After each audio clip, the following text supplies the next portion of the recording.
Okay po, sa mga mahilig pong mga rera ng motor, marahil sa mga ibang nakasubok na o sa mga nakakaranas na mga rera ng motor, marahil alam na po nila yung technique ng setup o mga dapat gawin sa motor nila. Pero meron naman po yung iba pa na mga bago lang na hanggang setup lang o napapa-modified nila lahat ng makina. Halimbawa dito sa TMX 125 Alpha, makina, mga gulong, pinapalitan po yan, mga rim, sinisit up nila pababa. Lahat na po ng pag-modified. Alam na po natin na mapanalo lang nila yung kanilang motor ay ginagawa nila lahat ng paraan para naman sila ay manalo. Pero hindi ko po ina-advise sa iba na gawin po ninyo na makarera po kayo. Lalong-lalo na dito sa Pilipinas, wala pong legal na karerahan ng motor, kundi karamihan po na nangangarera ay sa kalsada. Kaya po inaabot yung iba, kundi disgrasya, nawawala pa po ang buhay. Kaya ito po yung technique o sasabihin ko lang po para naman po sa hindi pa po nakakaalam at sa mga gustong sumubok. Okay, bago nga pala tayo magpatuloy ay isang mapagpalang araw pong muli sa inyong lahat. Sana po ay nasa mabuti kayong kalagayan. Ano man po ang dumating na hirap na pagsubok sa ating buhay ay makakayanan po natin. Huwag lang po tayong makakalimot na tumawag sa ating pong may kapal. Okay mga kamotor, sa mga gusto nga po palang hindi maiwan sa halimbawa sa karera ng motor ninyo, halimbawa po na-set up na ninyo ang mga motor ninyo, naparibor na ninyo siya, napalitan na ninyo ng karburador, napalitan na rin po ninyo ng rim, napaliit na ninyo ang mga gulong niya. Okay, sa mga hindi pa rin po satisfied sa mga sa takbo ng kanilang modified na motor, isa pong technique na maisishare ko po sa araw na ito ay tungkol po dito sa ating tire pressure. Kasi karamihan na po na nakikita natin sa mga vulcanizing shop o sa mga nag-a-assemble ng gulong ay napapansin naman po ninyo na hindi na halos gumagamit ng tire gauge para po sa tire pressure ng ating gulong, at saka hindi na po sinusunod yung naka-indicate dito sa gulong na nabili natin para sa motor natin. Kaya napakalaking bagay po mga kamotor o sa mga karerista na yung tire pressure po natin ay i-maintain po natin kung alin po ang nakalagay o naka-indicate dito sa gulong natin. Halimbawa sa maximum load, ayun po ang sundin natin.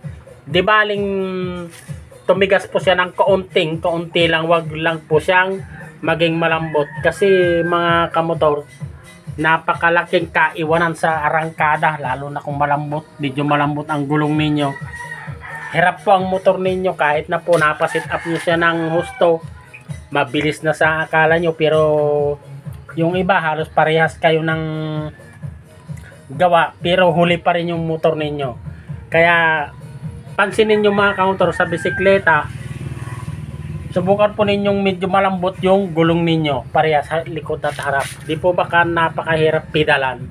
Ganon po ang motor natin. Halimbawa pag medyo malambot po ang gulong natin, hirap po yung makina natin o hirap po yung motor natin na humahabol dun sa kaunahan natin o sa kakarerahan natin, dahil nga hindi ninyo na eksakto o hindi ninyo na gauge yung tire pressure ninyo. Kaya sa mga nangangarera, kung nakukulangan man po kayo, sa mga hindi pa po nakakasubok na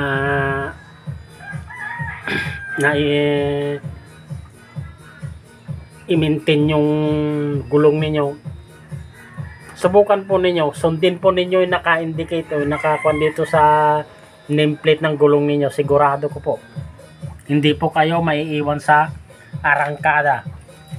Kasi po, magaan na nga lang yung motor nyo na i-sit up nyo na. Magaan pong hilahin ng motor ninyo yung naaayon po dun sa hangin ng gulong ng motor na nilagay ninyo. Kaya sa mga hindi pa po nakakasubok, yun po ang isang pamamaraan ng mga karerista na para hindi po sila maiwan sa arangkada, kasi nga napakabigat talagang hilahin ng makina yung gulong na kulang sa tire pressure.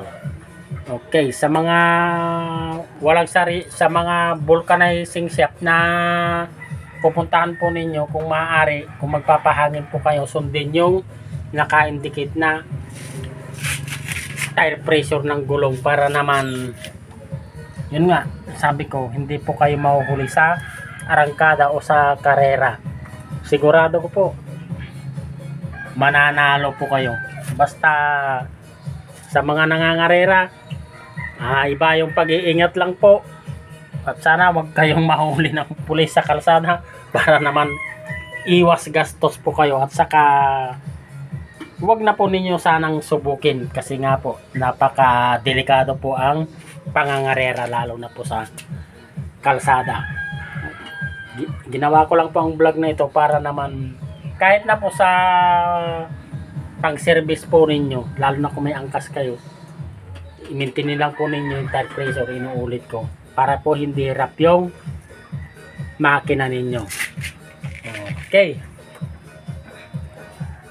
sa ngayon lang po napadpad dito sa aking channel ay please po, huwag po ninyong kalimutang i-subscribe, i-like at i-hit na rin po ang notification bell para po sa mga susunod kong mga video ay updated po kayo. Yun lamang po, at maraming salamat po sa inyong lahat. God bless pong muli.